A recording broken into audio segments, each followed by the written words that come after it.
Hi, I'm Richard from PageFly.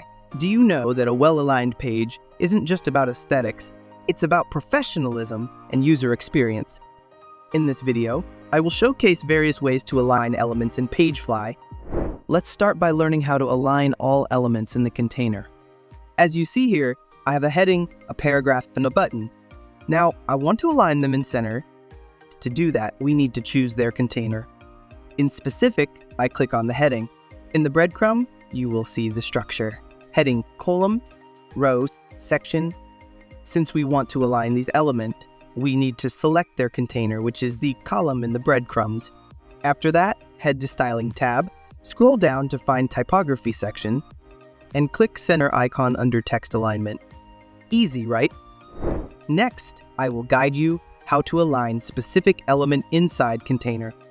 If you want just the button centered, the heading and paragraph to be still left aligned, simply click on the button, then go to the Styling tab and click the center icon under Horizontal Alignment of the Alignment section. And here is how it looks. The last one is the way to vertically align element quickly. If you have multiple columns in a row and want more control over vertical alignment, don't worry. We have content position options within the row to streamline the design process. To do that, let's select the row that contains all column, head to General tab, scroll down, and you will see the content position here. Simply click on the position you want.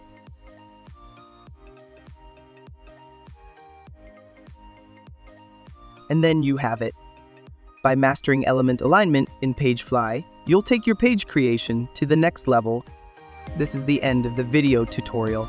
Don't forget to subscribe to our YouTube channel to get more videos. Our friendly and knowledgeable team is available via live chat 24/7 to assist you with any issues you might encounter. Thanks for watching!